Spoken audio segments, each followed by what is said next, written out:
لا الہ الا اللہ محمد الرسول اللہ، لا الہ الا اللہ محمد الرسول اللہ۔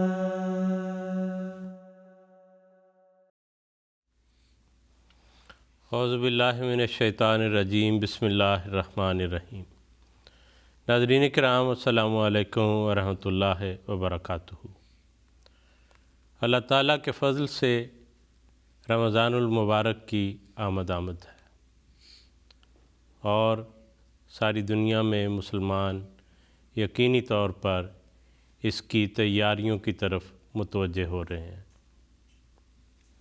رمضان کا اور قرآن کریم کا آپس میں ایک گہرا تعلق ہے۔ 2023 میں رمضان کے آغاز سے چند دن قبل حضور انور اید اللہ تعالیٰ بن نصر العزیز نے اسلام آباد مسجد مبارک UK میں خطبہ جمعہ ارشاد فرماتے ہوئے ایک بات کی طرف ہمیں توجہ دلائی۔ حضور نے فرمایا، اگلے ہفتے رمضان بھی شروع ہو رہا ہے، تو اس رمضان میں خاص طور پر ہمیں قرآن کریم پڑھنے، پڑھانے اور سمجھنے کی کوشش کرنی چاہیے۔ حضرت مسیح موعود علیہ السلام فرماتے ہیں کہ دل کی سختی کو نرم کرنے کے لیے یہی طریق ہے کہ قرآن شریف کو ہی بار بار پڑھے۔ جہاں جہاں دعا ہوتی ہے وہاں مومن کا بھی دل چاہتا ہے کہ یہی رحمت الہی میرے بھی شامل حال ہو۔ قرآن کریم کی مثال ایک باغ کی ہے کہ ایک مقام سے پھول چنتا ہے، پھر آگے چل کر اور قسم کا چنتا ہے، بس چاہیے کہ ہر مقام کے مناسب حال فائدہ اٹھاوے۔ اس سے روحانی ترقی ہوتی ہے کہ انسان احکامات اور نواہی کو اپنے اوپر لاگو کرے، جو حکم اللہ تعالیٰ نے دیے ہیں وہ کرے، اور جن سے روکا ہے ان سے رکنے کی کوشش کرے۔ یہی پھول ہیں جو انسان اس باغ سے چنتا ہے۔ تو اس باغ سے فائدہ اٹھانے کا یہ بہترین وقت اور بہترین موسم ہے جس کی طرف حضور صلی اللہ علیہ وسلم نے ہمیں توجہ دلائی۔ حدیث میں ہے کہ حضور صلی اللہ علیہ وسلم نے فرمایا کہ سارا سال جنت کو رمضان کے لیے سجایا جاتا ہے، یعنی ایک خاص اہتمام جنت میں بھی رمضان کے حوالے سے ہو رہا ہوتا ہے۔ اور یہ رمضان اگر حقیقی طور پر کسی انسان پر وارد ہو جائے، اس پر داخل ہو جائے اور وہ رمضان میں داخل ہو جائے، تو یقیناً اس کی دنیا بھی جنت بن سکتی ہے اور آخرت میں بھی وہ اللہ تعالیٰ کی جنت کا حقدار اور اس کے فضلوں کا مورد ہو سکتا ہے۔ رمضان المبارک کو کیسے گزارنا چاہیے؟ قرآن کریم، حضور صلی اللہ علیہ وسلم، سیدنا حضرت اقدس مسیح موعود علیہ السلام اور آپ کے خلفائے کرام نے اس بارے میں ہماری کیا رہنمائی کی ہے، ان باتوں کو دیکھنے، سیکھنے اور سمجھنے کے لیے یہ پروگرام آپ کی خدمت میں پیش کیا جا رہا ہے۔ یہ پروگرام ہمارے لندن اسٹوڈیو سے لائیو ہے، اس وقت انٹریکٹیو ہے۔ رابطے کی تفصیلات آپ کو اسکرین پر نظر آ جائیں گی۔ آپ براہ راست فون کر کے ہم سے بات کر سکتے ہیں۔ آپ ہمارے واٹس ایپ پر اپنے سوالات لکھ کر بھیج سکتے ہیں۔ واٹس ایپ پر آپ اپنے آڈیو میسیجز ریکارڈ کر کے بھی بھجوا سکتے ہیں۔ اسی طرح ای میل اور ٹویٹر بھی رابطے کے ذریعے کے طور پر موجود ہیں۔ آج کے اس پروگرام میں ہمارے ساتھ جو علماء کرام یہاں تشریف فرما ہیں، ان میں مکرم محترم مولانا ظہیر احمد خان صاحب اور مکرم محترم مولانا منصور احمد ضیاء صاحب ہیں۔ آپ کے سوالات انشاءاللہ جیسے جیسے ہمیں ملتے رہیں گے وہ ان علماء کرام کی خدمت میں پیش کریں گے، اور جو سوالات کچھ ہم نے پہلے ترتیب دی ہیں پروگرام کے لیے ان سے آغاز کریں گے۔ اسی طرح بعض آڈیو میسیجز گزشتہ دنوں میں جو ہمیں موصول ہو گئے ان کو بھی اس پروگرام کا حصہ بنائیں گے۔ اگر آپ چاہتے ہیں کہ آپ کے سوال کو فوری طور پر جو ہے وہ اٹینڈ کیا جائے، آپ کی بات ہو سکے، تو بہترین ذریعہ براہ راست ٹیلی فون لائن پر بات کرنا ہے، اور دیگر ذرائع جو میں پہلے عرض کر چکا ہوں آپ ان کو بھی استعمال کر سکتے ہیں۔ سوالات کے سلسلے کی طرف آتے ہیں۔ زیر صاحب، رمضان کے آغاز کے لیے اسلامی جو تعلیمات ہیں اس کے مطابق چاند دیکھ کر اس کا آغاز ہوتا ہے۔ تو سوال آپ کی خدمت میں یہ ہے کہ رمضان کے رؤیت ہلال کے کیا احکامات ہیں، اور کیا عید کے لیے رؤیت ہلال میں کوئی فرق ہے؟ بسم اللہ الرحمن الرحیم۔ اسلامی مہینوں کے یہ دونوں تہوار ہیں، جس طرح آپ نے فرمایا کہ رمضان بھی چاند کے دیکھنے سے ماہ رمضان شروع ہوتا ہے، اور عید ماہ شوال میں آتی ہے، اس کا بھی آغاز چاند کے دیکھنے سے ہوتا ہے۔ حضور صلی اللہ علیہ وسلم نے بنیادی اس بارے میں بڑی اچھی ہمیں ہدایت فرمائی، ہماری رہنمائی فرمائی۔ بخاری میں بھی یہ حدیث موجود ہے، مسلم میں بھی ہے۔ فرمایا صوموا لرؤیتہ و افطروا لرؤیتہ۔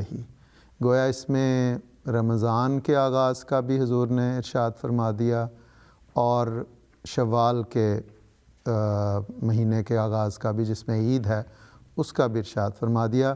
فرمایا صوموا لرؤیتہ، روزوں کا ابتدا، روزوں کا آغاز چاند کو دیکھ کر کرو، یعنی رمضان کا چاند جب نظر آئے تو رمضان کے روزے رکھنے شروع کر دو۔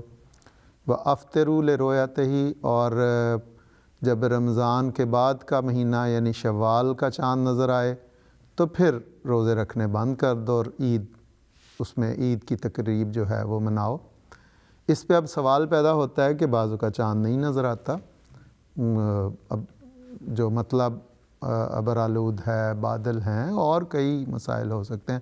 آج کل تو جن ملکوں میں فوگ اور سموگ وغیرہ ہوتی ہے، اس میں مطلع صاف ہو ہی نہیں سکتا، تو یا ہمارے اس یورپ میں تو بادل زیادہ ہوتے ہیں، تو اس کے لیے بھی حضور صلی اللہ علیہ وسلم نے بڑی اچھی اس زمانے میں، آج سے 1450 سال پہلے رہنمائی فرما دی کہ اگر مطلب برد ابر آلود ہو، فرمایا حدیث میں آتا ہے غبیہ، اور بخاری میں، اور مسلم میں آتا ہے غمیہ، کہ اگر معاملہ مشتبہ ہو جائے، چاند نہ دیکھا جا سکتا ہو، تو پھر فرمایا 30 دن پورے کر لو، جو پچھلا مہینہ ہے اس کے 30 دن۔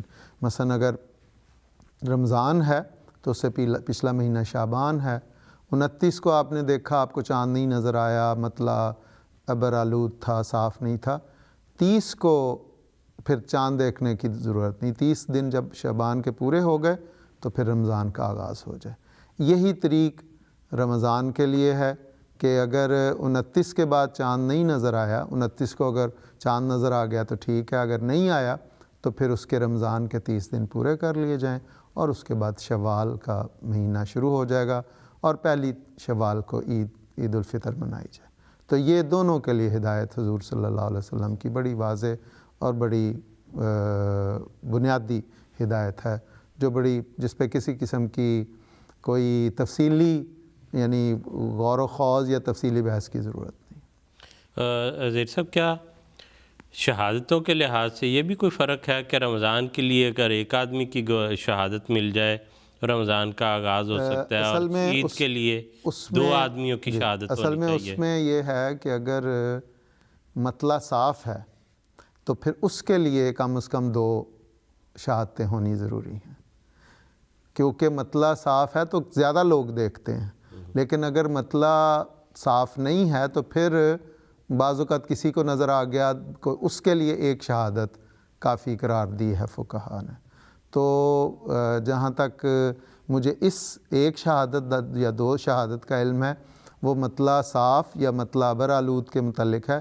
عید اور رمضان کے بارے میں میرے علم میں نہیں ہے، منصور صاحب کے اگر علم میں ہے تو کچھ اس میں ٹھیک بنیادی طور پہ تو یہی ہے کہ گواہ ہونے ضروری ہیں. اب دیکھیں مطلع صاف والی جو بات ہے انہوں نے زیر صاحب نے جو کی ہے کہ اگر مطلع صاف ہے تو عقل تسلیم کرتی ہے کہ زیادہ گواہ ہونے چاہیے، تو اس موقع پر زیادہ گواہوں کی بہرحال ضرورت ہے.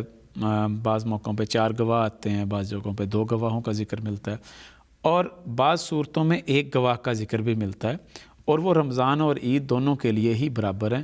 لیکن اس صورت میں پھر قسم دلوائی جاتی ہے، تو جو قسم ہے وہ پھر دوسرے گواہ کی قائم مقام بھی بن جاتی ہے، چاہے وہ رمضان ہو چاہے وہ عید ہو، دونوں کے لیے 1 گواہ اور ساتھ اس کی قسم کے اوپر انحصار کر کے اس کے مطابق رمضان بھی شروع کیا جا سکتا ہے اور عید بھی. لیکن بنیادی طور پہ یہی بات ہے کہ حالات دیکھنے پڑیں گے کہ کیا حالات ایسے ہیں کہ زیادہ گواہ ہونے چاہیے تو پھر ڈیفینیٹلی زیادہ شہادتیں ہونی چاہیے، اور اگر حالات ایسے ہیں مطلب برآلود ہے جیسے بادل ہے یا کوئی ایسی وجہ ہے، تو پھر اگر 1 آدھی شہادت بھی ایسی مل جاتی ہے تو اس شہادت کے اوپر بنیاد رکھی جا سکتی ہے. لیکن یہ بھی تو آتا ہے نا کہ بعض حضرت عمر رضی اللہ عنہ نے وہ کسی نے آ کے بتایا کہ میں نے چاند دیکھا ہے، تو حضور نے وہ روزہ ختم کروا دیا، اور اس قسم کے بھی واقعات آتے ہیں. وہ غالباً اس حوالے سے ملتا ہے کہ کسی نے کہا کہ ہم نے تو چاند، ایک قافلہ آیا ہاں جی، اور اس نے کہا کہ ہم نے تو چاند دیکھا تھا، تو مدینہ سے، اور مدینہ سے ہی آیا تھا جی، وہیں کا تھا جی. اس پر انہوں نے یہ کہا کہ چونکہ آپ نے چاند دیکھا تو اب روزے کھول دیے جائیں، ہاں جی، اور اس کی بجائے اگلے دن پھر عید کر لی جائے. بالکل، لیکن وہ روزہ کھلوا دیا، وہ روزہ کھلوا دیا تھا. جی جی ٹھیک ہے. اور رویت کے تعلق میں منصور صاحب ایک اور سوال جو ہے یہ پیدا ہوتا ہے، اور یہ ہمیں بھیجا ہے عائشہ صدیقہ صاحبہ نے ربہ سے. وہ کہتے ہیں کہ آج کل جدید علوم سے بھی رویت ہلال کے لیے مدد لی جاتی ہے، کیا قرآن و حدیث سے اس بات کی اجازت ملتی ہے؟ دیکھیں جی، قرآن کریم وہ کسی صورت میں بھی جدید علوم کی یا جدید ایجادات کی مخالفت نہیں کرتا. اس لیے بعض اوقات جو یہ نظریہ بعض مولوی حضرات پیش کرتے ہیں کہ ہر قسم کی جدید ایجادات کے گویا کہ قرآن مخالف ہے، اسلام مخالف ہے، ہرگز ایسی کوئی بات نہیں ہے. بلکہ دیکھیں اسلام تو ہمیں حضرت صلی اللہ علیہ وسلم کے توسط سے یہ دعا سکھاتا ہے، کل رب زدنی علما، کہ کہو کہ ہمارا علم جو ہے نا اللہ تعالیٰ تو ہمیں علم میں بڑھا. پھر جدید ایجادات کی پیشگوئی خود قرآن کریم میں بڑی کثرت سے مختلف مواقعوں پہ موجود ہے. ایک موقع پر فرمایا کہ والخیل والبغال، اعوذ باللہ من الشیطان الرجیم، والخیل والبغال والحمیر لترکبوها وزینۃ، کہ اللہ تعالیٰ نے یہ سواریاں پیدا کی ہیں، وَيَخْلُقُ مَا لَا تَعْلَمُونَ، اور اللہ تعالیٰ فیوچر میں مستقبل میں کوئی ایسی سواریاں پیدا کرے گا کہ جن کو تم ابھی جانتے نہیں ہو. تو دیکھیں ہوائی جہاز کی پیشگوئی، ریل کی پیشگوئی، یہ سب ملتی ہیں، جدید ایجادات کا ذکر موجود ہے. لیکن اس کے ساتھ ساتھ اسلام نے یہ ضرور فرمایا یا بتایا، ہماری رہنمائی کی کہ جدید ایجادات سے فائدہ اٹھائیں، لیکن عقل مندی کے ساتھ اور حکمت کے ساتھ. جو اسلامی اصول ہیں ان کو بھول نہیں سکتے. چنانچہ یہی دیکھ لیں، اب بنیاد جیسا کہ بھی ذکر ہوا، زہیر صاحب نے بڑی تفصیل سے ذکر کیا کہ رمضان کا آغاز کیسے کرنا ہے، یا عید کے مہینے کا آغاز، شوال کا کیسے آغاز کرنا ہے. اس کی بنیاد کس کے اوپر ہے؟ بہت سادہ سے انداز میں رویت پر بنیاد ہے کہ اگر آپ نے دیکھ لیا تو اسی سے شروع کرنا ہے، اور اگلا چاند دیکھ لیا تو اسی پہ ختم کرنا ہے. لیکن اب ایسے کیلنڈر نکل آئے ہیں، لونر کیلنڈرز جو کہلاتے ہیں، قمری کیلنڈر کہلاتے ہیں، جن کے اندر پورے سال کا جو چاند نکلنے کا وقت ہے اور اس کے بعد پورا مہینہ جو چاند کے لحاظ سے بنتا ہے اس کی پوری ڈیٹیل آ جاتی ہے. تو سوال ہوتا ہے کہ کیا ہم اس کو فالو کیا کریں یا نہ کیا کریں؟ ان جدید ایجادات سے ہمیں فائدہ اٹھانا چاہیے یا نہیں؟ تو اس کے متعلق، چونکہ اس کے متعلق ویب سائٹس موجود ہیں جو آپ کو بتاتی ہیں چاند نکلنے کا وقت بھی، چاند کے طلوع ہونے کا دن بھی بتاتی ہیں، اور نیا چاند طلوع ہونے کا دن بھی بتاتی ہیں. تو اس حوالے سے صرف عقل مندی کا مظاہرہ یہ کرنا ہے کہ ان آبزرویٹری سے ہم نے یہ پوچھ لینا ہے کہ جس دن آپ لوگ یہ بتا رہے ہیں کہ چاند نکل آئے گا، کیا چاند نکلا ہونے کے ساتھ ساتھ انسانی آنکھ سے نظر آئے گا یا نہیں؟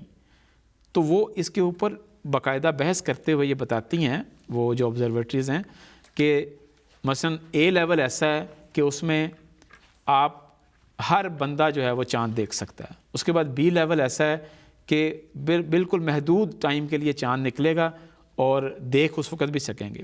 لیکن ایک لیول ایسا ہے وہ کہتے ہیں چاند نکلے گا تو صحیح مگر آپ انسانی آنکھ سے نہیں دیکھ سکتے, اس کے لیے آپ کو دوربین کی ضرورت ہے یا پھر ہوائی جہاز میں وہ بیٹھ کے اوپر جائیں اور پھر اس کے ذریعے سے چاند دیکھیں. تو یہ غیر طبعی طریقہ ہے. ان غیر طبعی طریقوں کے مطابق کیلنڈر نہیں بنا کرتے, بلکہ اس کی بنیاد اسی کے اوپر رہے گی کہ آپ کو انسانی آنکھ سے, ننگی آنکھ سے آپ چاند دیکھ سکتے ہیں کہ نہیں.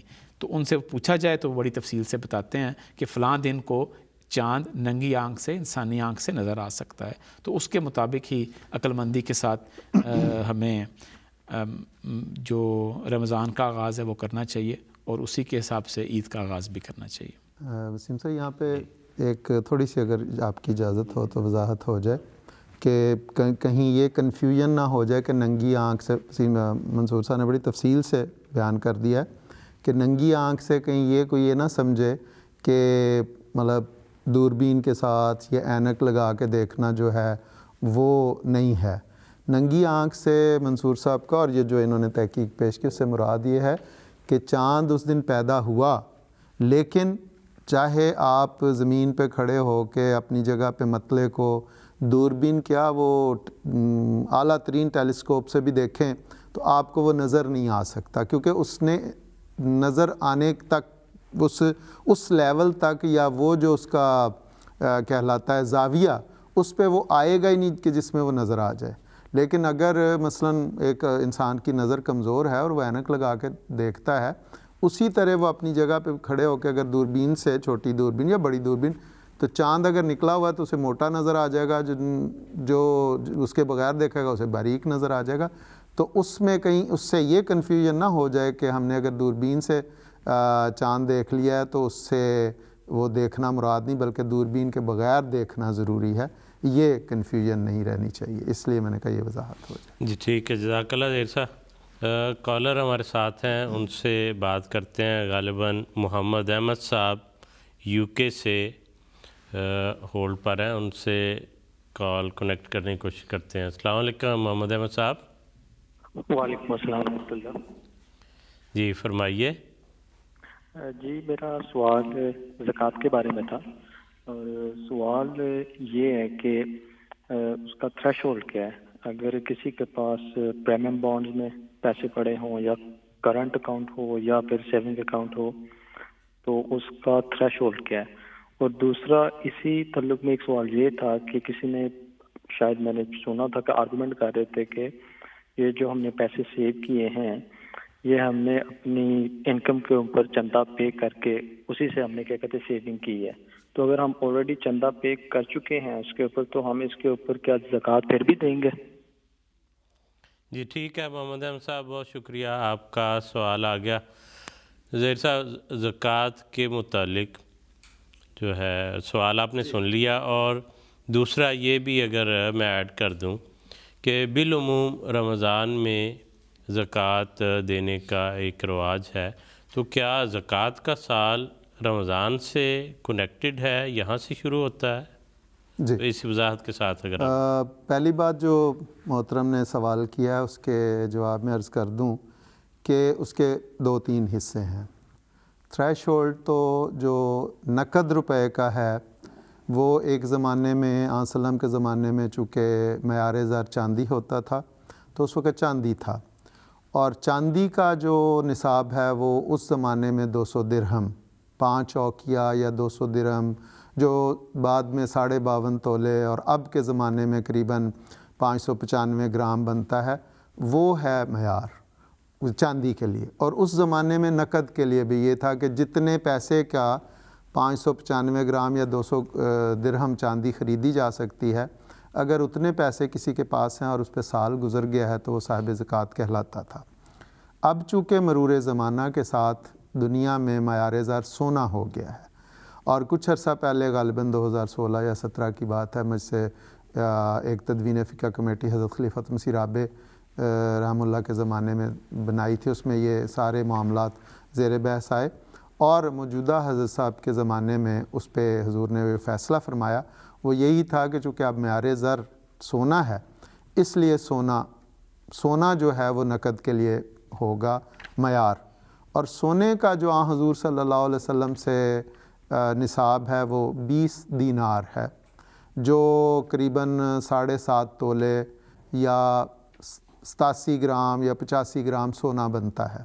تو یہ پیور سونا ہے، 24 کیرٹ کا سونا جو ہے وہ 85 گرام کے قریب اگر کسی کے پاس ہو تو وہ صاحب زکوٰۃ کہلاتا ہے۔ نقد کے حساب سے اب چونکہ یہ 7.5 تولے یا 85 گرام سونے کی جو قیمت بنتی ہے وہ زمانے کے ساتھ بدلتی رہتی ہے، آج کل سونا کافی زیادہ ہوا ہے، تو اس لیے وہ غالباً 70 72 75 پاؤنڈ پر گرام پہ گیا ہوا ہے۔ تو اس حساب سے جس کے پاس 7.5 تولے یا 85 گرام یا 87 گرام سونے کے ایکول نقد موجود ہوگی، رقم موجود ہوگی، سال گزر جانے کے بعد وہ صاحب زکوٰۃ ہے، اس کا وہ 2.5% اس کی زکوٰۃ دے گا۔ یہ ہے تھریش ہولڈ۔ ان کے دوسرے سوال کا جو حصہ ہے کہ ایک شخص کہتا ہے کہ میں نے سیونگ کی ہوئی ہے اور اس پہ میں نے چندے دیے ہوئے ہیں۔ چندے بالکل ایک الگ عبادت ہے، اور وہ ایک اس میں سے بعض چندے لازمی ہیں، جس طرح حصہ آمد ہے یا چندہ عام ہے اور جلسہ سالانہ ہے، بعض توئی چندے ہیں، تو وہ چندوں کا ایک الگ اللہ تعالیٰ نے رکھا ہے، اور اس کے ساتھ ساتھ چندے دینے کے ساتھ ساتھ زکوٰۃ کے حکم سے انسان بری ذمہ نہیں ہوتا۔ چندے دراصل آمد پہ ہیں، یہ فرق ہے کہ جو آمد ہوتی ہے اس پہ چندہ دیا جاتا ہے، کہ ہم کہتے ہیں کہ میری تنخواہ آئی، اس میں سے اگر میں موسی ہوں تو 10% اس تنخواہ کا میں نے دیا، یا مجھے کوئی آمد ہوئی تو اس پہ۔ اور زکوٰۃ جو ہے دراصل وہ سارے خرچے کرنے کے بعد، انسانی اپنی ضرورت پہ خرچ کرنے کے بعد جو بچ جاتے ہیں اور سال بھر اس کے پاس وہ رقم رہتی ہے، اور وہ رقم 7.5 تولے سونے کی قیمت کے برابر ہوتی ہے، تو وہ صاحب زکوٰۃ ہے، وہ اس میں سے پھر زکوٰۃ دے گا۔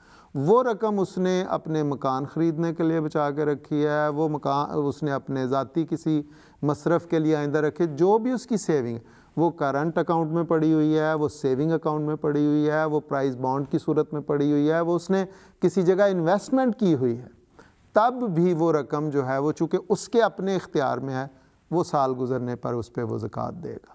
یہ ہو گیا۔ اور جہاں تک آپ کے سوال کا تعلق تھا کہ سال کب شمار ہو، تو زکوٰۃ کے لیے چونکہ ہر بندے کے لیے الگ ہے، اور ہر رقم کے لیے الگ ہے، کہ اگر مثلاً ایک شخص کے پاس چاندی 52.5 تولے اس کا ہے، یا 595 گرام اس کا نصاب ہے، تو وہ جب اس کے پاس مثلاً جنوری میں وہ 595 گرام چاندی جمع ہو گئی، تو اس کا جو سال ہے اگلی جنوری میں پورا ہوگا، تو اس وقت وہ اس کا دے گا۔ لیکن ہو سکتا ہے کہ سونے یا نقد کا اس کا مارچ میں ہوا ہو، یہ سال گزرنے پر۔ لیکن اس کے ساتھ یہ بھی سہولت اور اجازت ہے کہ اگر کوئی شخص اپنی سہولت کے لیے سال کا ایک مہینہ مقرر کر لیتا ہے، وہ چاہے رمضان ہے یا جو ہمارے یہ انگریزی مہینہ ہے اس کا جنوری مقرر کر لیتا ہے، تو اس میں اس کی آپشن ہے، وہ موجود ہے، اس کی سہولت ہے،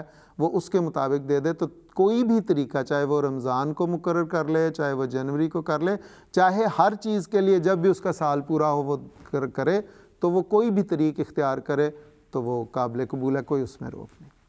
جی ٹھیک ہے، جزاک اللہ۔ ہمارے ساتھ ایک اور کالر ہیں اس وقت، سعید بھٹی صاحب، ان سے ہم بات کریں گے، اور باقی جو دوست لائیو ہمیں اسٹوڈیو میں سوالات لکھوا رہے ہیں یا واٹس ایپ پر بھیج رہے ہیں، مثلاً سائمہ صاحبہ یو کے سے، نصرت صاحبہ امریکہ سے، فائزہ صاحبہ یو کے سے، حنان صاحب سوئٹزرلینڈ سے، عائشہ بدر صاحبہ، آپ لوگوں کے سوالات ہمیں مل گئے ہیں، ابھی ہم ان پر بھی بات کریں گے۔ اس وقت جو کالر ہمارے ساتھ ہیں سعید بھٹی صاحب یو کے سے، ان سے بات کرتے ہیں۔ السلام علیکم۔ السلام علیکم ورحمۃ اللہ وبرکاتہ۔ وعلیکم السلام ورحمۃ اللہ وبرکاتہ۔ جی فرمائیے۔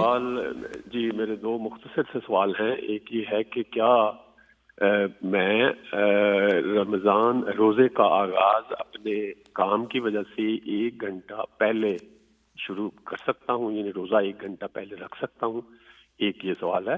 اور دوسرا مختصر سوال یہ ہے کہ مجھے کچھ میڈیکل کی سچویشن ہے، جو میرے ہیلتھ کے ایشوز ہیں، لیکن اس میں روزے کی وجہ سے کوئی پرابلم نہیں ہوتا، نہ ہی کسی قسم کی کوئی میڈیکلی کوئی ممانعت ہے.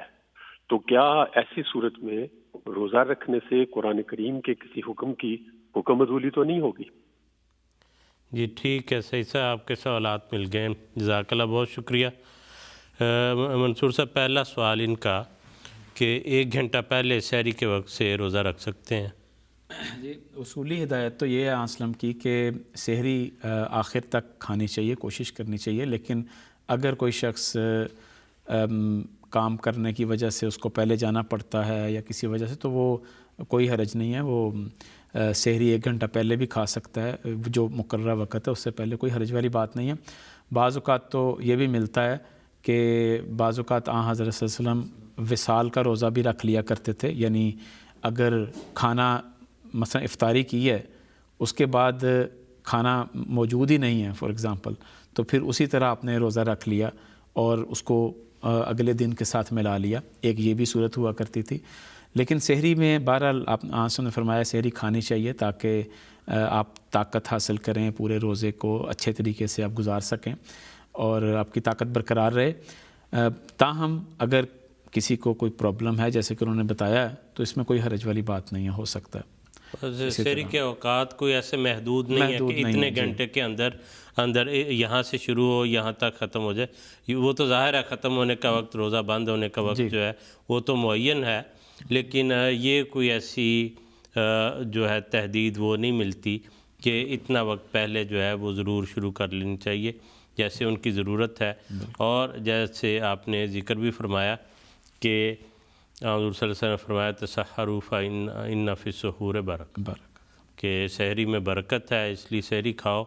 اور اس کے غالباً مطلب ایک حکمت اس کی یہ بھی جو ہے وہ ہو سکتی ہے کہ بعض لوگ سمجھتے کہ شاید اگر میں کھانا نہ کھاؤں اور مسلسل بغیر اس کے روزے رکھوں تو شاید مجھے زیادہ ثواب ملے، تو تباہیں ہوتی ہیں، کوئی کسی طرف شدت کی طرف چلا جائے. تو اسلام کی تعلیم بڑی معتدل تعلیم، تو جو ہے کھانا بھی ہے، اس سے رکنا بھی ہے، پھر دوبارہ بھی کھانے کا سلسلہ ہے. لیکن اس میں یہ بھی بعض لوگ ایسا بھی کرتے ہیں کہ رات کو افطاری کی اور دیر تک جاگتے رہے، گپیں شپیں لگائیں، اس کے بعد رات کے آخری حصے میں یا 12-1 بجے ایک دفعہ پھر ریفریش ہو کے کھا کھو کے پھر سو گئے، اور پھر وہ صورتحال بہرحال ناپسندیدہ ہے کیونکہ اس میں یہ کوئی سمجھنا ہے کہ چونکہ محدود نہیں ہے، کوئی حد بندی نہیں، اس میں جو منصور صاحب نے بتایا بالکل ٹھیک ہے، وہ مجبوری ہے ان کی، اس لیے وہ سحری کھانی چاہیے. جی بالکل، جس سے آپ وضاحت ہوگی. مطلب سحری کے علاوہ باقی چیزیں تو اس کے ساتھ شامل ہے کہ نماز بھی پڑھنی ہے. بالکل. اور اگر وہ صرف اگر شیڈول یہی بنایا کہ کھا لیا ہے جی اور سو گئے ہیں، ایسے رمضان کا تو مطلب حدیث میں ذکر ملتا ہی ہے کہ اللہ تعالیٰ کو ایسی کوئی حاجت نہیں ہے کہ انسان جو ہے صرف کھانے پینے کی وجہ سے وہ بھوکا رہے. بہرحال ہمیں جو دوسرا جو سوال تھا ان کا، ہاں جی میں نے کہا دوسرا بیماری کی والا بھی ان کا حصہ جی وہی میں عرض کرنے لگا. ان کا دوسرا سوال تھا کہ کہتے ہیں کوئی میڈیکل کنڈیشن ہے اور اس کی وجہ سے مجھے کوئی مشکل نہیں اس میں پیش آتی. جی اس میں دیکھیں روزے کے لحاظ سے بیماری وہ کہلاتی ہے کہ جس بیماری میں روزہ رکھنے سے آپ کو یا بھوکا رہنے سے یا پیاسا رہنے سے آپ کو تکلیف ہو اور بیماری بڑھتی ہو، تو ایسی بیماری میں روزہ نہیں رکھنا چاہیے. جیسا کہ انہوں نے کہا ہے کہ ان کو روزہ رکھنے سے کوئی پرابلم نہیں ہوتی، تو ٹھیک ہے یہ روزہ رکھ سکتے ہیں، لیکن پھر بھی میرا خیال ہے ڈاکٹر صاحب کو یا جی پی کو کنسلٹ ایک دفعہ کر لینا چاہیے کہ وہ کیا کہتے ہیں اس کے بارے میں، کیونکہ بعض اوقات انسان خود سمجھ رہا ہوتا ہے کہ یہ بیماری مجھے تکلیف نہیں دیتی، لیکن الٹیمیٹلی وہ تکلیف دیتی ہے. مثلا حضرت خلیفۃ المسیح اول رضی اللہ تعالیٰ عنہ کا ایک واقعہ ملتا ہے، وہ کہتے ہیں کہ مجھے پیچش لگ گئے، جس کی وجہ سے میں نے سوچا کہ روزہ رکھتا ہوں، روزے رکھنے شروع کیے تو میرے پیچش ٹھیک ہو گئے، اور میں سمجھا کہ روزے تو اکثیر ہیں، ان کے نتیجے میں تو میری بیماری بالکل دور ہو گئی. تو کہتے ہیں لیکن میں نے جب کثرت سے روزہ رکھنا شروع کیا تو اس حالت میں، پیچش کی حالت میں، تو اس کا نقصان مجھے یہ ہوا کہ ایک اور بیماری شروع ہو گئی. تو تب میں نے توبہ کی اور استغفار کی کہ یہ بیماری ایسی ہے کہ جو مجھے نقصان پہنچاتی ہے، تو روزے کے لحاظ سے اس لیے مجھے نہیں کرنا چاہیے۔ تو خیر وہ خود بھی طبیب تھے، ان کو بہرحال کسی ڈاکٹر سے ضرور مشورہ کر لینا چاہیے کہ کیا وہ بیماری روزے کے لحاظ سے ان کو تکلیف دے گی یا نہیں دے گی۔ میرا خیال ہے بہتر یہی ہے۔ جی ٹھیک ہے منصور صاحب۔ حضرت مسیح موعود علیہ السلام کا ایک اقتباس یہ میرے پاس ہے اس وقت اس حوالے سے کہ مسیح علیہ السلام نے فرمایا یہ ایک باریک امر ہے کہ اگر کسی شخص پر اپنے نفس کے کسل کی وجہ سے روزہ گراں ہے، نفس کی سستی کی وجہ سے روزہ مشکل ہے، اور وہ اپنے خیال میں گمان کرتا ہے کہ میں بیمار ہوں اور میری صحت ایسی ہے کہ اگر ایک وقت نہ کھاؤں تو فلاں عوارض لاحق ہوں گے اور یہ ہوگا اور وہ ہوگا، تو ایسا شخص جو خدا تعالیٰ کی نعمت کو خود اپنے اوپر گراں گمان کرتا ہے کب اس ثواب کا مستحق ہوگا؟ ہاں وہ شخص جس کا دل اس بات سے خوش ہے کہ رمضان آ گیا اور میں اس کا منتظر تھا کہ آوے اور روزہ رکھوں، اور پھر وہ وجہ بیماری کے روزہ نہیں رکھ سکا، تو وہ آسمان پر روزے سے محروم نہیں ہے۔ حضور فرمایا اس دنیا میں بہت لوگ بہانہ جو ہیں اور وہ خیال کرتے ہیں کہ ہم جس طرح اہل دنیا کو دھوکہ دے لیتے ہیں ویسے ہی خدا کو فریب دیتے ہیں۔ بہانہ جو اپنے وجود سے آپ مسئلہ تراش کرتے ہیں اور تکلفات شامل کر کے ان مسائل کو صحیح گردانتے ہیں، لیکن خدا تعالیٰ کے نزدیک وہ صحیح نہیں۔ تکلفات کا باب بہت وسیع ہے، اگر انسان چاہے تو اس کی روح سے ساری عمر بیٹھ کر نماز پڑھتا رہے اور رمضان کے روزے بالکل نہ رکھے، مگر خدا اس کی نیت اور ارادے کو جانتا ہے جو صدق اور اخلاص رکھتا ہے۔ دونوں باتیں جو ہیں وہ مسیح علیہ السلام نے بڑی وضاحت سے جو ہے وہ بیان کرتی۔ بلکہ اس حوالے سے مجھے مسیح وسلم کا وہ ارشاد بھی یاد آ رہا ہے جس میں حضور نے فرمایا کہ ہماری تو یہ حالت ہے کہ مرنے کے قریب ہو جائے تو پھر بھی دل نہیں چاہتا کہ بندہ روزے کو چھوڑے، اور حضرت مسیح وسلم کی عملاً یہ حالت تھی کہ آپ کو بڑے عرصے سے ڈائبٹک تھے آپ، ذیابیطس کی بیماری تھی، لیکن اس کے باوجود آپ روزہ جب تک ہمت تھی طاقت تھی تو روزہ رکھتے رہے۔ اور یہ وہ بیماری، یہ بھی میں وضاحت کر دوں کہ یہ وہ بیماری ہے کہ جس کو روزے ذیابیطس کی وہ قسم ہے جس میں روزہ رکھنا مفید ہوتا ہے۔ تو جو ہمارے کالر تھے جنہوں نے سوال کیا ہے ان کے لیے بھی اس میں ایک رہنمائی موجود ہے۔ جی ٹھیک ہے، اور ابھی ہمارے پاس جو سوالات ہیں اس میں زیر صاحب نصرت صاحب ہیں یو ایس اے سے، انہوں نے پوچھا کیا رمضان میں درس صرف عورتوں کے درمیان ہی ہو سکتا ہے یا اس کی کوئی پابندی ضروری نہیں؟ سوال یہ ہمیں اسی طرح جو ہے وہ موصول ہوا ہے، درس صرف عورتوں کے درمیان ہو سکتا ہے یا اس کی کوئی پابندی ضروری نہیں؟ اب بظاہر تو اگر تو ان کا یہ مطلب ہے کہ شاید وہ یہ پوچھنا چاہتے ہیں کہ درس صرف مردوں میں ہو سکتا ہے کہ عورتوں میں نہیں ہو سکتا، تو کوئی ایسی بات نہیں ہے۔ مردوں میں درس تو رمضان کے ہمیشہ سے جو جماعتی روایت بھی ہم دیکھتے آئے ہیں کہ صبح فجر کے بعد درس حدیث مسجد مبارک میں ہوا کرتا تھا جس میں عورتیں اور مرد شامل ہوا کرتے تھے اپنے اپنے حصے میں۔ شام کو قرآن کریم کا درس ہوتا تھا جس میں مرد اور عورتیں شامل الگ الگ اپنے اپنے حصوں میں ہوتی تھی۔ اس کے علاوہ بھی ربوہ میں بھی اور اس سے پہلے بزرگ بتاتے ہیں قادیان میں بھی خواتین کے الگ اپنے محلوں میں یا اپنی جو جگہ بعض گھروں میں خواتین پورے پارے کا روزانہ درس دلوایا کرتی تھی۔ بعض مربیان، بعض واقفین زندگی، بعض علماء جو جا کے پردے کی رعایت کے ساتھ خواتین کو درس دیا کرتے تھے۔ تو اس لیے اگر وہ یہ پوچھنا چاہتی ہیں کہ خواتین کا الگ درس کا انتظام ہو سکتا ہے تو جماعتی انتظام کے تحت نظام کو فالو کرتے ہوئے جو بھی وہاں کی انتظامیہ اسے پوچھ کر وہ اگر اپنا الگ انتظام کرتی ہیں خواتین اس درس سے ہٹ کے جو صبح اور شام ہو رہا ہے تو کوئی اس میں حرج کی بات نہیں، لیکن انتظامیہ سے پوچھ کے سارا کچھ ہونا چاہیے۔ اور دوسری صورت یہ بھی ہے کہ اگر مین درس ایک ہو رہا ہے تو یہ نہیں کہ اس وقت میں خواتین اپنا علیحدہ بھی کر لیں کہ جی ہم خواتین مل کے علیحدہ، پھر جو مرکزی ایک نظام ہے اس میں شامل ہونا چاہیے۔ اسی لیے میں نے کہا کہ انتظامیہ سے پوچھ کے کہ وہ مثال کے طور پہ میں جو مثال دے رہا ہوں ربوہ کی، کہ صبح فجر اور عصر کے بعد جو درس ہوتے تھے، خواتین جب اپنے کام وام سے فارغ ہو کے 11 بجے کے قریب بعض گھروں میں بعض محلوں میں جمع ہو جاتی تھی، اور بعض مربیان وہاں جا کے پورے پارے کا درس دیا کرتے تھے اور خواتین اس میں شامل ہوتی تھی. تو یہ ایک اور انسامیہ کے تحت ہوتا تھا اور ایک الگ وقت میں ہوتا تھا. جی ٹھیک ہے، جزاک اللہ. جیسے میں نے شروع میں عرض کیا تھا کہ بعض آڈیو میسیجز بھی ہمیں آپ کے موصول ہوئے ہیں، وہ بھی ہم نے پروگرام میں شامل کرنے کے لیے ریڈی رکھے ہیں.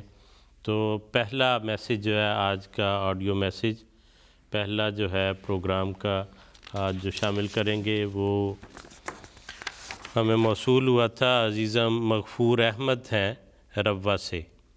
تو ان کا سوال سنتے ہیں کہ انہوں نے کیا پوچھا ہے. السلام علیکم، میرا نام مغفور احمد ہے، میں دارالعلوم ربوہ سے ہوں. کیا حضرت محمد صلی اللہ علیہ وسلم رمضان کے دوران کسی جنگ میں شریک ہوئے تھے اور جنگ میں روزہ رکھتے تھے؟ جی ٹھیک ہے منصور صاحب، سوال آپ نے سن لیا بچے کا. جی بڑا گہرا سوال بھی ہے اور اس حوالے سے معلوماتی سوال بھی ہے. معلوماتی اس لحاظ سے کہ واقعی 2 جنگیں ایسی ہیں، 2 غزوات ایسے ہیں جس میں حضرت صلی اللہ علیہ وسلم روزے کی حالت میں شریک ہوئے، جس میں سفر بھی شامل تھا. اور وہ ایک ہے غزوہ بدر اور دوسری ہے فتح مکہ کا جو سفر تھا آپ کا. اس میں گہرا سوال میں نے اس لیے کہا کہ اس ابتدا میں یہ قید نہیں تھی کہ سفر کے دوران روزہ نہ رکھا جائے. تو چنانچہ غزوہ بدر رمضان میں ہوا اور اس دوران صحابہ نے بھی روزہ رکھا ہوا تھا، حضرت صلی اللہ علیہ وسلم نے بھی روزہ رکھا ہوا تھا، اور اسی کے ساتھ ہی وہ جنگیں پھر لڑی گئیں، وہ غزوات ہوئے. لیکن اس وقت تک یہ ممانعت نہیں نازل ہوئی تھی کہ سفر کے دوران یا ایسی حالت میں روزہ نہیں رکھنا. پھر جب دوسرا جو غزوہ ہے فتح مکہ کا غزوہ ہے، جب وہ ہوا تو اس وقت حضرت صلی اللہ علیہ وسلم نے روزہ رکھا. صحابہ کو لے کے جب نکلے تو اللہ تعالیٰ کی طرف سے یہ حکم نازل ہوا کہ وہ بھی رمضان کا مہینہ تھا، حکم نازل ہوا کہ سفر میں روزہ نہیں رکھنا. چنانچہ حضرت صلی اللہ علیہ وسلم نے صحابہ کو اکٹھا کیا اور سب کے سامنے روزہ کھول لیا اور ایک پیالہ منگوایا، ایک پیالہ منگوا کے پانی اس میں سب کے سامنے پانی پیا اور کہا کہ سب روزہ کھول دیں. اس کے باوجود بھی بعض لوگوں نے روزہ رکھا ہوا تھا تو حضرت صلی اللہ علیہ وسلم نے ان کے بارے میں سخت الفاظ بھی فرمایا کہ جو اب روزہ نہیں کھولتا تو وہ گویا کہ اسات ہے، نافرمانی کرنے والے ہیں، اولئک الاسات. اور پھر ساتھ ہی فرمایا لیس من البر الصوم فی السفر، کہ نیکی یہ نہیں ہے کہ آپ سفر میں روزہ رکھیں. تو یہ دونوں ممانعتیں جو ہیں، شروع میں اجازت تھی، پھر اس کے بعد ممانعت نازل ہو گئی، تو آخری جو حکم ہوتا ہے اسی کو فالو کیا جاتا ہے. تو دونوں غزوات میں آسلم کا نمونہ ہمارے سامنے ہے کہ روزہ رکھ کے سفر بھی کیا، لیکن جب اللہ تعالیٰ کی طرف سے ممانعت نازل ہو گئی تو آپ نے روزہ کھول دیا اور صحابہ کو بھی ارشاد فرمایا کہ روزہ کھول دیں. اس میں اگر میرا خیال ہے کہ 5-7 دن تو حضرت صاحب نے روزے یقیناً رکھے ہوں گے، کیونکہ حضرت صاحب جب مدینہ سے نکلے ہیں تو رمضان شروع ہو گیا ہوا تھا، اور مکہ کے قریب اسفان جگہ آتا ہے یا قدید آتا ہے، وہ مکہ سے میرا خیال ہے چند میل کے فاصلے پہ ہے. تو گویا اس کے قریب پہنچ کے حضور نے وہ روزہ کھولا ہے. تو وہی جیسے منصور صاحب نے کہا کہ حکم جب آ گیا تو پھر فالو. اس وقت یہ بھی نہیں کہ اب آج کا روزہ وہ مکمل کر لیا جائے، وہ وہیں پہ جب ارشاد ہوا تو روزہ کھل گیا. یہ بڑی جی بالکل. ایک طرف صحابہ کی، حضور صلی اللہ علیہ وسلم کی جو اللہ تعالیٰ کے احکام کو پورا کرنا، اتنی مشقت اٹھا کے بالکل جنگ کیا، ہم اپنے گھر میں ڈرائنگ روم میں بیٹھے روزہ رکھنا مشکل سمجھتے ہیں. بالکل ٹھیک ہے. کیا لگتا ہے وہ کیسے عظیم الشان لوگ تھے، اور گرمی جنگیں جو ہیں، جنگوں کی حالت میں روزہ رکھ رہے ہیں. تو اللہ تعالیٰ کی رضا کی خاطر جب اللہ تعالیٰ نے کہا کہ رکھنا ہے، اور وہ استثناء بھی یا حکم نہیں تھا سفر کا، تو وہ انہوں نے رکھا اور بھرپور رکھا. اور جب حکم آیا تو تب بھی یہ نہیں دیکھا کہ آج کا پورا کر لیں، جیسے آپ نے اشارہ کیا، اسی وقت جو ہے وہ کھول دیا. بہرحال یہ آگے چلتے ہیں. یہ سلسلہ جو سوالات کا ہے اس میں اس وقت ہمارے جو پاس سوال ہے حنان احمد صاحب سوئٹزرلینڈ سے. دیر صاحب انہوں نے پوچھا کہ روزہ کتنی عمر سے فرض ہے؟ بات یہ ہے کہ روزہ جو ہے وہ بچے کے ایسی عمر پہ پہنچ جانے جس میں اس کی جو نشو و نما تقریباً جو بنیادی نشو و نما ہے وہ پوری ہو جائے، اس وقت عام طور پہ بالغ ہونے کی عمر جو 16 سے 18 سال کی عمر بنتی ہے، جس میں بچہ اپنی بلوغت کو پہنچ جاتا ہے، اس کی جو بنیادی صلاحیتیں ہیں وہ اپنی تکمیل کو پہنچ جاتی ہیں، اس میں جا کے روزہ اس پہ فرض ہوتا ہے. لیکن اس سے پہلے اگر بالکل چھوٹی عمر میں بچوں کو پابند کیا جائے تو یہ اس کی ممانعت آتی ہے. حضور صلی اللہ علیہ وسلم کے بھی زمانے سے ہمیں کوئی ایسا نہیں ملتا کہ بچے بہت چھوٹی عمر کے بچے روزے رکھتے تھے، اور خاص طور پہ اس دور کے جو اسلام کی تجدید کے لیے غلام صادق حضور صلی اللہ علیہ وسلم کے اور روحانی فرزندہ ہے، انہوں نے تو باقاعدہ اس پہ بڑی حضرت مسیح علیہ السلام کے متعلق آتا ہے کہ آپ بچوں کو روزہ رکھنا پسند نہیں فرماتے تھے، اور بلکہ حضرت مسلم اور رضی اللہ تعالیٰ عنہ فرماتے ہیں، بڑا خوبصورت لفظ ہے کہ حضور روب ڈالا کرتے تھے کہ یعنی بچوں پہ روب ڈال کے روزہ نہیں رکھنا. اور بعض اوقات حضرت صاحبزادی نواب احمد الحفیظ بیگم صاحبہ یا حضرت نواب مبارکہ بیگم صاحبہ کے متعلق آتا ہے کہ انہوں نے روزہ رکھا تو حضور نے پان کے ذریعے ان کا روزہ کھلوا دیا. اور اس لیے حضرت مسلم اور رضی اللہ تعالیٰ عنہ نے اس پہ بڑی تفصیل کے ساتھ یہ ارشادات فرمائے ہیں کہ ہاں اگر حضرت مسلم علیہ السلام نے بھی فرمایا کہ عادت ڈالنے کے لیے ایک آدھ روزہ رکھوا دیا جائے، بلکہ بعض اوقات ایک دن میں 2 روزے انہیں بچوں کو رکھوا دیے جائیں تو کوئی حرج نہیں، تاکہ انہیں عادت پڑے. تو وہی بات کہ 16 سے 18 سال کی عمر تک عموماً، لیکن یہ بھی کوئی پابندی نہیں ہے. بعض اوقات یہ بھی ہو سکتا ہے کہ 16-18 سال کی عمر کو ایک بچہ پہنچ جائے، لیکن اگر ابھی بھی وہ کمزور ہے جسمانی لحاظ سے تو اس کو پابند نہیں کیا جا سکتا. تو یہ کوئی اس کی معین عمر نہیں ہے. بچہ جب اپنی بلوغت کی عمر کو پہنچ کے اس کی بنیادی جو نشو و نما کی صلاحیتیں ہیں وہ پوری ہو جائیں تو پھر اس پہ روزہ فرض ہو جاتا ہے. بلکہ چھوٹی عمر میں جو روزہ ہے وہ نقصان دہ اس لحاظ سے بھی ہوتا ہے کہ مجھے ایک دوست جو سری لنکا سے، انہوں نے مجھے بتایا، کہنے لگے کہ وہاں پہ ایک بچے نے روزہ رکھا، 7 سال عمر تھی اس کی یا اس سے بھی چھوٹا 6 سال، صحت بھی کمزور تھی. کہنے لگا وہ روزہ رکھا اس نے تو روزے کی حالت میں وہ وفات ہو گئی اس کی. اور پھر ہم نے جنازہ پڑھا تو کہنے لگے کہ اس وقت وہ لوگ تو بڑے فخر سے یہ کہہ رہے تھے کہ جی ہمارا بچہ جو ہے وہ شہادت کی موت مرا روزے کی حالت میں، لیکن دراصل وہ اپنی اولاد کے قاتل تھے، اس رنگ میں کہ وہ حکم جو کہ ان بچوں کے لیے ہے ہی نہیں ہے وہ ان کو زبردستی رکھوایا جا رہا ہے. اللہ تعالیٰ نے بڑا واضح کہا لا یکلف اللہ نفسا الا وسعہا.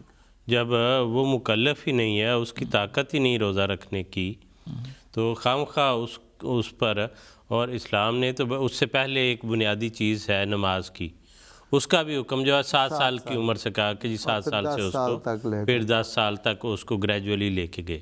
تو روزہ اور نماز تو ایسی مشکل چیز نہیں ہے کہ جس سے پڑھنے پہ جو ہے بچے کو بہت اثر پڑے گا، جی وہ اٹھنے بیٹھنے جوگا نہیں رہے گا. بالکل. تو یہ حکمت، یہ بیلنس جو ہے، یہ میں عرض کروں منظور صاحب، یہ ہمیں بالکل نہ، ہمیں بھی اسی طرح نہ سمجھ آتا. اگر حضرت مسیح موعود علیہ السلام کو ہم نے فالو نہ کیا ہوتا، خلفائے کرام جو ہے وہ روز بروز ہماری یہ تربیت اور ہمارے ذہن کی صفائی ساتھ کے ساتھ نہ کر رہے ہوتے، تو یہ ہمیں بھی سمجھ نہ آتا. بالکل درست بات. ایک ہم سیریا میں تھے، جب وہاں پڑھتے تھے تو ایک دوست جو احمدی ہوئے تھے، انہوں نے اپنا ذکر کیا. وہ کہتے ہیں کئی وجوہات تھی جب میں احمدی ہوا. کہتے سر ایک بنیادی وجہ یہ بھی تھی کہ مجھے احمدیت میں آ کے پتہ چلا کہ معقول باتیں یہاں کی جاتی، بالکل ٹھیک، ریزننگ ہوتی ہے، حکمت کے ساتھ جو ہے وہ بات کی جاتی ہے. احکامات کو تو فالو کرنا ہے، لیکن حکمت جو ہے وہ بھی بنیادی ایک عنصر ہے، اس کو دیکھ کے ساتھ لے کے چلنا. یہ تربیت ہمیں کو خود سے نہیں ہے.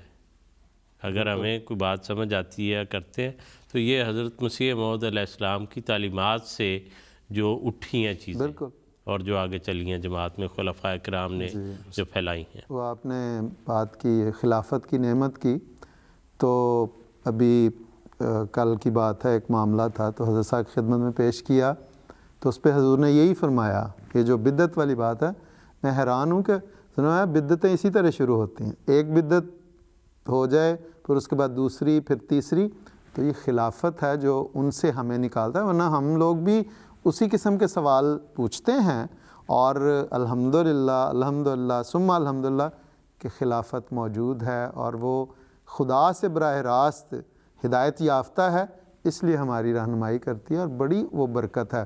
تو وہ اگر وہ ایسی معمولی بات تھی، میں یہاں ذکر نہیں کرنا کہ وہ واقعی بدعت ہے اور بعض اوقات اتنی باریک ہے کہ ہمیں احساس نہیں ہوتا، تو ظلم ہے اسی طرح بدعتیں شروع ہوتی ہیں کہ شروع میں یہ معمولی بات لگتی ہے اور پھر انسان اسے اگنور کر دے تو پھر اگلی اور پھر بڑھتا چلا جاتا ہے انسان۔ اور اس کا وائس ورثہ بھی، اس کے اپوزٹ بھی بعض اوقات ایسے ہوتا ہے کہ ایک چیز کو سب لوگ کہہ رہے ہوتے ہیں کہ یہ بدعت ہے، ہاں بالکل، اور خلیفۃ المسیح کی طرف سے وہ مثلا حضور کا مجھے یاد ہے کہ پچھلے دنوں میں کسی نے ایک میسیج کیا جمعہ مبارک، ہاں جی بالکل، اس کے اوپر وہاں کے صدر صاحب اور سب لوگ اس جس بندے نے میسیج کیا اس کے خلاف ہو گئے کہ بھئی تم نے یہ کیوں میسیج کیا، یہ تو بدعت ہے، جمعہ کی مبارکباد کا کوئی ذکر نہیں ملتا تم نے۔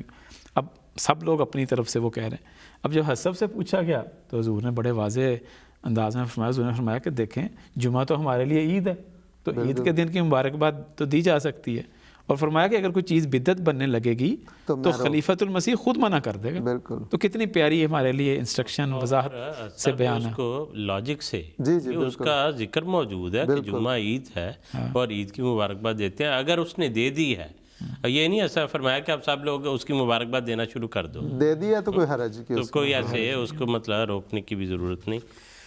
ہم ذکر کر رہے ہیں، ذکر ہو رہا ہے سب کی رہنمائی کا، خلافت کی طرف سے رہنمائی کا۔ یہ ایک سوال ہمیں پوچھا ہے سائمہ صاحبہ نے یو کے سے، وہ کہتی ہیں کہ مغربی ممالک میں چونکہ کھانے وغیرہ کی کوئی کمی نہیں ہوتی، تو کیا اس صورت میں گھروں میں افطاریاں کرنی چاہیے؟ زیر صاحب افطاری کروانے کے متعلق کیا ہدایات ہیں؟ پھر اس پہ بات یہ ہے کہ افطاری کا جو بنیادی مقصد یہ ہے کہ کسی ضرورت مند، کسی غریب کی آپ افطاری کرواتے ہیں، اور حضور نے اسے بڑی قابل ثواب قرار دیا حضور صلی اللہ علیہ وسلم نے، لیکن بنیادی وہی اس کی روح اور وہی نیت کہ کسی ضرورت مند کی کروائی جائے۔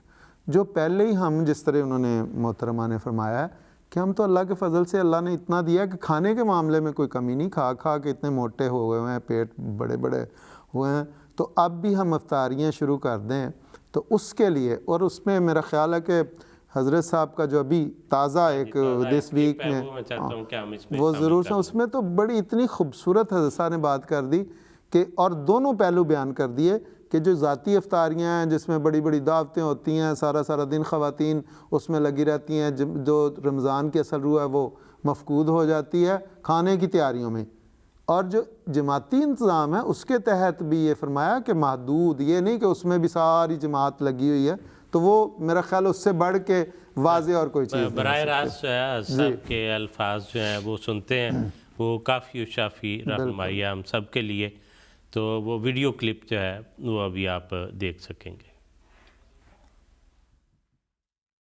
لوگ جو گھروں میں دعوتیں کرتے ہیں افطاریوں کی، وہ نہیں کرنی چاہیے۔ اگر کوئی غریب ہے، جرمنی میں تو کوئی ایسا بندہ نہیں جس کو روزہ نہ رکھ سکتا ہو یا روزہ افطار نہ کر سکتا ہو، ان کے گھروں میں بھیج دیں۔ اگر جماعتی فنکشن ہو رہا ہے، کوئی افطاری کا پروگرام ہے، تو اس میں انتظامیہ جو ہے وہ کرے، لیکن انتظامیہ کو خود اپنا بھی ساتھ رکھنا چاہیے کہ انہوں نے قرآن شریف بھی پڑھنا ہے اور عبادت بھی کرنی ہے، ٹھیک ہے۔ اس کے ساتھ افطاری کی تیاری سادگی سے کر سکتے ہیں تو کر لیں۔ باقی لوگوں میں گھروں میں رواج ہو گیا کہ جی افطاری کی صبح سے لے کے شام تک گھر والے ایسی باتیں مصروف ہیں کہ آج ہم نے افطاری کی ہوئی ہے، نمازوں کو وقت آیا تو چلو نمازیں جمع کر کے پڑھ لیں، کوئی حرج نہیں، افطاری کرا دو، اور لوگ پھر اپنے پسند کے لوگ آ جاتے ہیں، اس میں دعوتیں ہوتی ہیں، اس سے میں نے منع کیا تھا۔ ہم کوشش کرتے ہیں کہ مسجد کے اندر جو ہے وہ ہر روز ہماری مسجد جو ہے وہ مغرب کی نماز کے لیے کھلی ہو، لیکن لوگ پھر یہ کہتے ہیں، یا بعض لوگوں کی یہ رائے ہے کہ نہیں افطاری کھلی ہو تو وہاں افطاری کے وقت کھجور اور کوئی چیزیں وغیرہ رکھ دیا کریں، لوگ آ کے افطاری کر لیں گے۔ یہاں مسجد فضل میں بھی، یہاں بھی افطاری کے وقت لوگ آتے ہیں، روزہ کھول لیتے ہیں، نماز مغرب بھی پڑھ کے چلے جاتے ہیں، لیکن باقاعدہ کوئی اہتمام نہیں ہوتا۔ لنگر کا جو ٹیم ہے وہ بنا دیتی ہے. ایک ٹیم بنانی چاہیے, یہ نہیں کہ سارا ایک آپ کو سسٹم اس میں انوالو ہو, اللہ اللہ ہو جاؤ یہ کرو وہ کرو, شور مچا ہوا ہے, وہ نہیں ہونا چاہیے. سادگی سے جو کھلا سکتے ہیں, بیٹھا مہمان آتا ہے اس کو افطاری کھلاتے ہیں نا, وہاں سر ہم کھجور سے روزہ کھولا کرتے, کھجوریں رکھ دیں وہاں ہیں زیادہ سے زیادہ. کہ لنگر کھانا اگر آپ کو چل رہا ہے تو کچھ سموسا پکوڑا بنا دیں, کوئی یہی ہوگا نا, پانی پلا دیں, جاؤ گھر جائے کھانا کھانا ہے. جزاک اللہ جی. جی, تو حضرت صاحب نے جو اس کی روح ہے, جو اصل مقصد ہے کہ توجہ جو ہے وہ روزے کی طرف, درس کی طرف, ذکر الہی کی طرف, عبادات کی طرف رہے, نہ کہ وہ کھانے پینے کا ایک بہانہ اور ایک موقع بن جائے کہ سارے لوگ جو ہیں اس اہتمام میں لگے ہوئے ہیں. اللہ تعالیٰ نے روزوں کے آخر پہ تو رکھا ہے, یہ فرمایا کہ عید ہے اس میں کھاؤ پیو. روزوں میں یہ نہیں کہا کہ سارا ٹائم جو ہے وہ روزہ کھولنے اور روزہ بند کرنے کے اہتمام میں جو ہے وہ گزار دو. اس کا تعلق تو عبادات سے اور ذکر الہی سے اور قربانی سے ہے. اس لیے بنیادی وہ روح جو ہے, جیسے صاحب نے ہمیں سمجھایا, وہ سامنے رہنی چاہیے. ضرورت کے مطابق انسان نے کھانا کھانا ہی ہے, وہ بھوکا نہیں رہ سکتا, وہ بھوکا رہنے کا حکم نہیں ہے. اس لیے جتنا ضرورت کے مطابق کھانا اس وقت چاہیے اتنا اہتمام کیا جانا چاہیے, لیکن وہ ہنگامے کی ایک شکل اور سارے لوگ اس پہ صرف توجہ مرکوز کیے ہوئے ہوں, وہ نہیں ہونا چاہیے. ہمارے پاس بعض آڈیو میسیجز جو ہیں, جیسے میں نے عرض کیا, وہ بھی تھے. ایک اور آڈیو میسیج جو ہے آج کا, وہ شامل کرتے ہیں. السلام علیکم ورحمۃ اللہ وبرکاتہ. جی, میرا نام سیف اللہ ناصر ہے, میں لاہور پاکستان سے ہوں. تو میرا اعتکاف کے بارے میں ایک سوال ہے. وہ یہ ہے کہ اگر پہلے 20 روزوں میں سے کوئی ایک روزہ یا چند روزے کسی وجہ سے چھوٹ جائے بندے کے, تو کیا وہ بندہ اعتکاف کر سکتا ہے؟ تو دوسرا اس کے ساتھ ہی کہ اگر دوران اعتکاف بندے کا کوئی بیماری کی وجہ سے 1-2 روزے چھوٹ جائیں تو کیا اس کا اعتکاف ہو جائے گا یا اس کا اعتکاف نہیں ہوگا؟ السلام علیکم ورحمۃ اللہ وبرکاتہ. جی, سیف اللہ ناصر صاحب کا یہ سوال ہمارے پاس آیا پڑا تھا, موجود تھا, تو اس کو ہم نے شامل کر لیا. جی زید صاحب. وسیم صاحب, اس میں حضور صلی اللہ علیہ وسلم کی ہدایت ہے کہ لا اعتکاف الا بصوم. جو اعتکاف ہے اس میں روزے رکھنے ضروری ہیں. ہاں, اگر اعتکاف سے پہلے جو 2 عشرے گزرتے ہیں, پہلا عشرہ اور دوسرا عشرہ, اس میں کسی سفر یا بیماری کی وجہ سے اگر کوئی روزہ نہیں رکھ سکا تو اس سے کوئی فرق نہیں پڑتا. لیکن جب وہ اعتکاف میں بیٹھے گا تو اس میں وہ جو مسنون اعتکاف ہے, جو حضور صلی اللہ علیہ وسلم کی سنت کے تابع ہے, اس میں روزے رکھنے ضرور. جیسے میں نے عرض کر دی, حضرت عائشہ کی غالباً یہ روایت ہے کہ انہوں نے فرمایا کہ لا اعتکاف الا بصوم, کہ روزے کے بغیر اعتکاف نہیں. تو اس میں اگر اس کا اعتکاف کے دوران بیمار ہو جاتا ہے یا سفر کرنا پڑ جاتا ہے, بلکہ اس کے متعلق غالباً حضرت حکیم فضل الدین صاحب رضی اللہ تعالیٰ عنہ کا واقعہ آتا ہے کہ حضرت مسیح علیہ السلام کے زمانے میں وہ اعتکاف بیٹھے ہوئے تھے تو کسی عدالتی پیشی پہ جانا پڑ گیا. تو حضور نے فرمایا کہ پہلے پتہ تھا تو پھر اعتکاف نہ بیٹھتے. اعتکاف تو ہے ہی اس لیے کہ دنیاوی جو امور ہیں ان کو چھوڑ دیا جائے. تو اگر وہ بیمار ہوتا ہے یا اسے روزہ چھوڑنا پڑتا ہے تو پھر اعتکاف اس کا اس طرح ظاہراً ہم اسے سنت کے مطابق قرار نہیں دیتے, اور اگر جماعتی انتظام کے تحت بیٹھا ہوا ہے تو پھر وہ اعتکاف نہیں اس کا شمار ہوتا. لیکن اس کے قبولیت یا عدم قبولیت کا تعلق انسانوں کے ساتھ نہیں ہے, وہ تو اللہ تعالیٰ کی ذات کے ساتھ ہے. اس کے متعلق ہم کوئی فتویٰ نہیں دے سکتے. ہم صرف یہ کہہ سکتے ہیں کہ مسنون اعتکاف کے لیے ان 10 دنوں میں یا ان 11 دنوں میں روزہ رکھنا لازمی ہے. لیکن اگر اس سے پہلے ان کا ایک مرحلہ ایک حصہ یہ بھی تھا کہ اگر اس سے پہلے وہ نہیں رکھ سکے, جیسے آپ نے اس کی وضاحت کر دی ہے, تو وہ بھی اس کے متعلق بھی حدیث میں یہ ذکر ملتا ہے کہ حضرت عائشہ رضی اللہ تعالیٰ عنہ بیان فرماتی ہیں کہ ہمارے بعض روزے چھوٹ جایا کرتے تھے ایام مخصوصہ کی وجہ سے, تو اس کے باوجود ہم اعتکاف بیٹھا کرتے تھے. تو گویا کہ اس حدیث میں یہ دلیل موجود ہے کہ اگر پہلے روزے اعتکاف کے آخری 10 دنوں کے علاوہ جو باقی روزے ہیں کسی وجہ سے رہ جاتے ہیں تو اس کے باوجود بھی آپ اعتکاف بیٹھ سکتے ہیں, وہ اس میں ممانعت نہیں ہے. بیٹھنے کے لیے سارے روزے مکمل کرنا وہ شرط نہیں ہے. عائشہ بدر صاحب ہیں سوئٹزرلینڈ سے, انہوں نے ہمیں پوچھ رکھا ہے عائشہ صاحب آپ نے تفصیلی سوال پوچھا ہے اعتکاف کے متعلق، ہم اس پہ زیادہ جو تفصیل ہے وہ بعد میں بات کر لیں گے۔ ایک حصہ آپ کا یہ ہے کہ کیا عورتوں کے لیے لازم ہے کہ وہ مسجد میں ہی اعتکاف کریں؟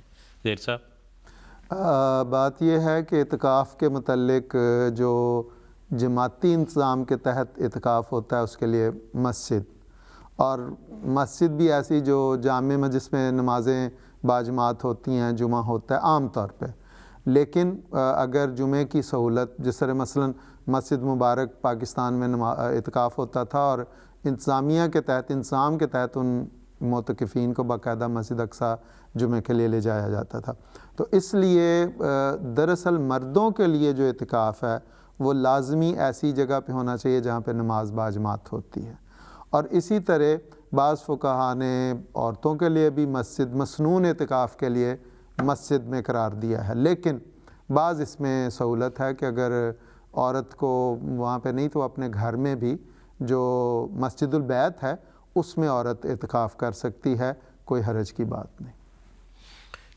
جی ٹھیک ہے، جزاک اللہ۔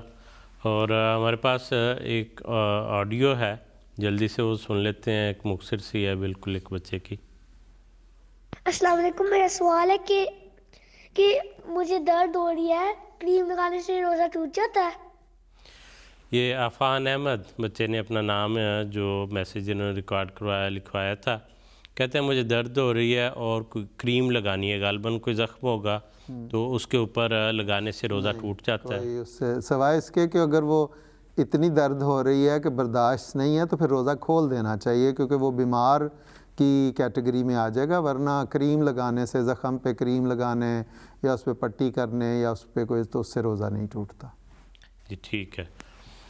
اور ہمارے پاس آڈیو میسیجز میں جو اس وقت تک موجود ہیں اس میں عزیزہ مسرور احمد صاحب ہیں روا سے، آپ کا سوال ہمیں مل گیا ہوا ہے لیکن آج کے پروگرام میں اس کو شامل کرنے کا وقت نہیں ہوگا، اور ویسے بھی سوال آپ کا لیلۃ القدر کے متعلق ہے تو ہم اس کو آخری عشرے کے قریب جا کے ایڈریس کریں گے۔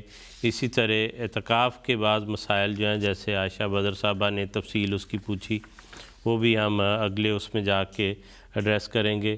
ای میل پر بھی ہمیں سوالات آپ نے بھجوائے ہیں، اس میں طلحہ وحاج سہیل صاحب ہیں لندن سے، اسی طرح صالح ارشد صاحب ہیں، اور ایک خاتون یہاں پر دانیہ طاہر صاحبہ، آپ کے سوالات بھی مل گئے ہیں، تفصیل طلب ہیں، ہم پروگرام کے آخر پر ہیں، اور یہ پروگرام اب رمضان کے دوران ہر بدھ کے روز 3 بجے جی ایم ٹی کے مطابق، اور جی ایم ٹی اور یو کے کا ٹائم آج کل ایک ہی ہے، تو یعنی یو کے ٹائم کے مطابق بھی 3 بجے اور پاکستان کے غالباً 8 بجے کا ٹائم ہے، اس پر یہ رمضان کے دوران ہر بدھ کے روز انشاءاللہ لائیو نشر ہوگا، تو آپ ہفتے کے دوران بھی اپنے سوالات ہمیں لکھ کر ای میل کے ذریعے، ٹویٹر کے ذریعے یا واٹس ایپ کے ذریعے بھجوا سکتے ہیں۔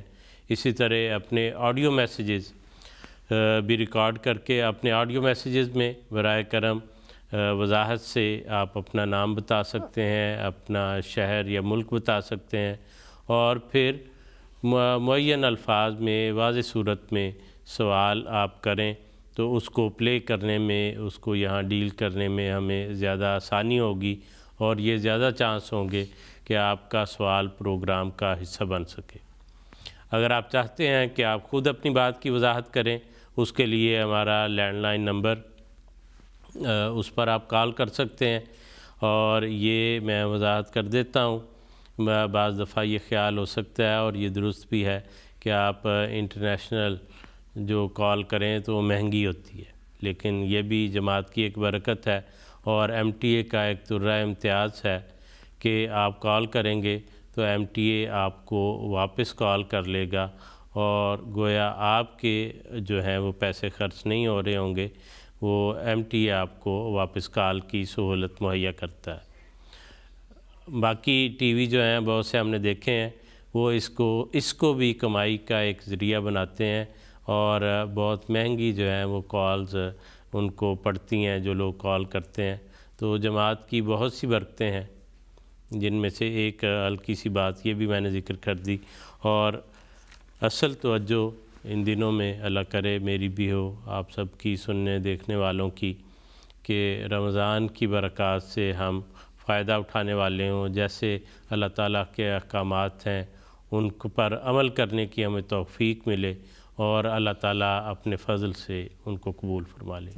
اجازت دیجیے، السلام علیکم ورحمۃ اللہ وبرکاتہ۔ لا الہ الا اللہ محمد رسول اللہ، لا الہ الا اللہ محمد